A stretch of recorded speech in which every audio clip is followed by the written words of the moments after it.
Today, we're talking to Alexander Mišković, CEO of Terra Balkanica Resources, ticker TERA, which is exploring the, I hope I pronounce it correctly, Vjagorzanik project in Bosnia and Herzegovina. We want to hear more on this promising polymetallic property and the plans of the company. Great to catch up with you, Alexander. Good morning. Thank you so much for having me on. It's a pleasure to be talking to you and GOLDINVEST.de subscribers. Great to have you. So, first of all, as this is our first discussion, our first talk, please give us a bit of background on yourself. What's your experience in the industry? Right. So I'm a geologist. I'm a professional geoscientist. I've earned my doctoral degree in geochemistry from University of Geneva in Switzerland back in 2008. Subsequently, I worked as a postdoctoral fellow at MIT in Boston, Massachusetts, United States for about a year and a half. Following that, I've been engaged with the government of Canada, working as a diamond geologist for 2 years, working in Yellowknife, all the way up in the Canadian Arctic, and then returned back to my academic vocation as an associate professor at the University of British Columbia, where within the auspices of Mineral Deposit Research Unit, MDRU, I led, at that point, the largest corporate educational consortium entitled Western Tethyan Metallogenic Project, interestingly, because that's exactly where Terra Balkanica operates right now.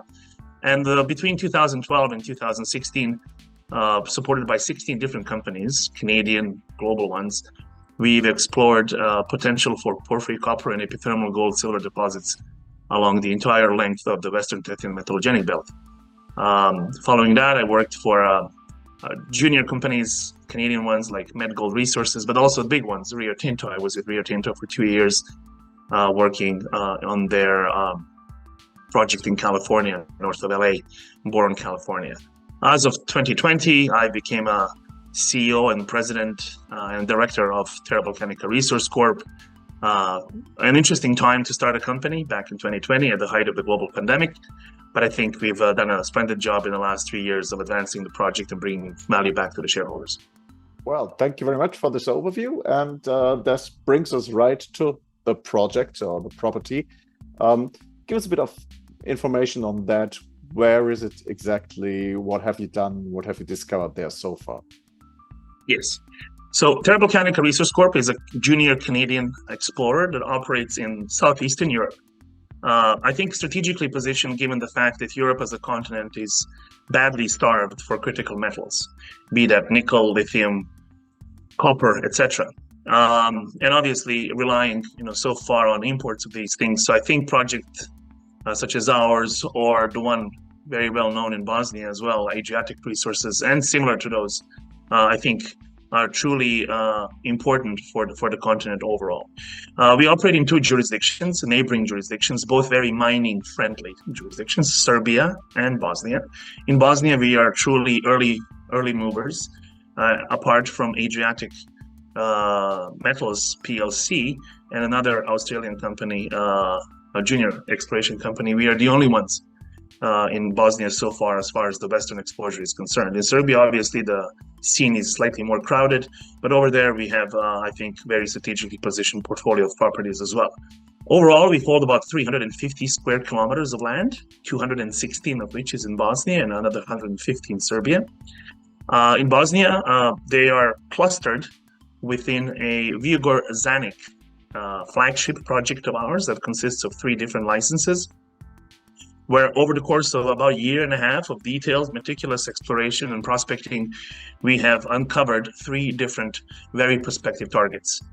The one called Trumavici, that is a high-grade, shallow, silver-dominated epithermal vein-hosted corridor, is what I would like to describe in a post-discovery stage. In other words, we have already proven the concept.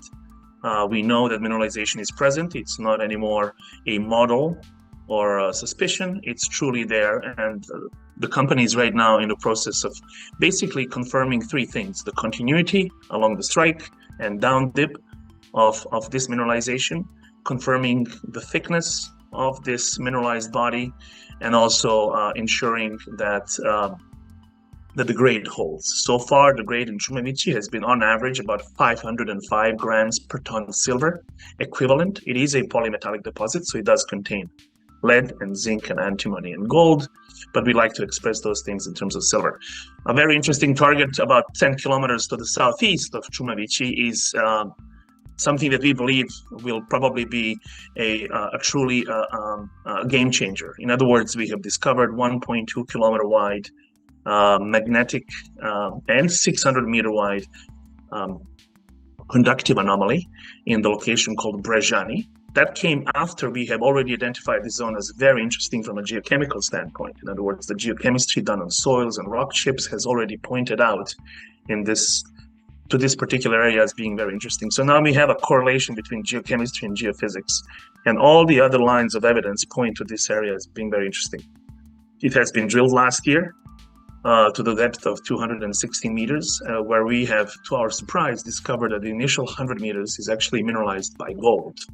So we have 0.61 gram per ton gold over initial 90 meters, which was really surprising because on our geophysical model, we did not expect the resistive part, which is actually the upper part, to contain anything.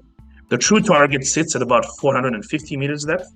It is that 650 meters wide conductive anomaly that sits at the center of the magnetic anomaly and therefore represents a truly tier one in both in terms of size and the intensity of that anomaly, 60 millisiemens per meter. For those ones who care to know, a porphyry target. So we are now in the process of attacking, for the lack of a better word, this target again. We are descended now to 212 meters of depth down the same hole like we did last year, and we are now going to slowly proceed down to the guts of the system at roughly between 450 and 500 meters. That's as far as Bosnia is concerned. In Serbia, obviously, two different properties. I'll just mention one that's kind of on top of the priority list, and that is the Ceovište target, high-grade gold on surface, 2.5 ounces of gold on surface in rock chip samples, which is truly magnificent. Historical records indicate that the mineralization is very shallow.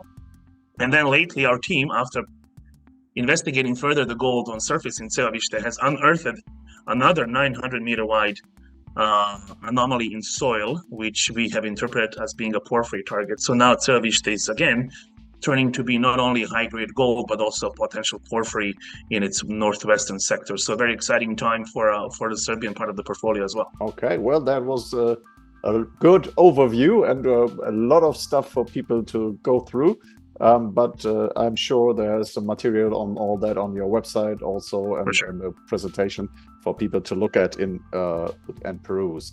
So you've told us what you're doing right now, basically, just drilling down deeper into the system. Let's say all goes according to plan, the funds are there, the drilling proceeds as you hope. What are your goals for this year then in Bosnia? What do you aim to achieve? So obviously, as you can tell, a lot of activity in Bosnia done so far. In the month of April, we've started our phase 2 drilling in Čumavići, the high-grade silver system, and we are about to start releasing those results. They're about to come back from the lab and then start releasing them as of August 1st onwards. So there's going to be a continuous, steady stream of press releases highlighting the intercepts in the high-grade Čumavići system. As we do that, we hope to actually reach the Brežani porphyry target again in Viogorzanik and start releasing those assays as well. In the meantime, obviously, as I mentioned, the idea is to also, conduct a small little preliminary drill program in Ceovište as well, in the high-grade gold area in Serbia, and add to the stream of press releases. So the idea is to really create an environment over the course of next 4 to 5 months where Terra Balkanica is going to feature prominently in the spotlight when it comes to our technical releases. Having said that, obviously we are fully aware of the importance of a proper capital markets plan. And that's exactly what I think the difference is going to be between this year and last year. Last year, we've issued some, in my opinion, world-class intercepts, particularly in terms of the silver, and unfortunately haven't really gained much traction. This year around, our investor relations group and the board and the directors are working hard to put in place a program, a plan, a capital markets program that will robustly support our press releases, which I think technically will be outstanding yet again. In doing so, we hope to bring the share price to where we believe it belongs subsequent to the closing of the current tranche of financing. So we hope to complete the current tranche of financing within the next 2 weeks, reach the target of $1 million, probably get oversubscribed in that sense. So again, for those who are unaware, we are raising money at 8.5 cents Canadian per share, and also giving on top of that a full 3-year long warrant at the price exercisable at the price of 13 cents. So a nice little package together. So far, we've closed first and second tranche, raised about $700,000, which was really successful given the capital, the overall macroeconomic trends. And the timing is going to work perfectly. By the time we close the third tranche, the press releases will start coming out, and then also the capital markets plan will be in place. So that's roughly a plan for the remainder of this year. And then, obviously we have a couple of possible strategic partnerships lined up as well. Obviously, I can't say more about it, but right now, the high-grade gold and porphyry target in Serbia, as well as the portfolio overall in Bosnia, has gained some traction and some attention from some of the mid and global and tier one Canadian companies as well. So we look forward to seeing how that unfolds and possibly have some of the big names signed up as our strategic partners in the near future. That sounds like a good plan to me, depending, of course, on if the drill results hold up, if the markets hold up too. And so, but it sounds like a good plan. And as and I have to say that here too, we are shareholders already of the company. So we are vested in your success and wish you, of course, all the best of luck. And let me just say, now should be the time for people to look at the company right before all this happens. I believe so. I mean, obviously, I think 2023, I mentioned a few times in previous interviews, is the pivotal year. It's the inflection point for the company. The time to, play in what seems to be truly a list of good targets both in Serbia and Bosnia, given strategic position of the company in Europe and what we have on our plate. I think we are truly top 2 or 3 choices when it comes to junior explorers in Europe when it concerns the strategic metals.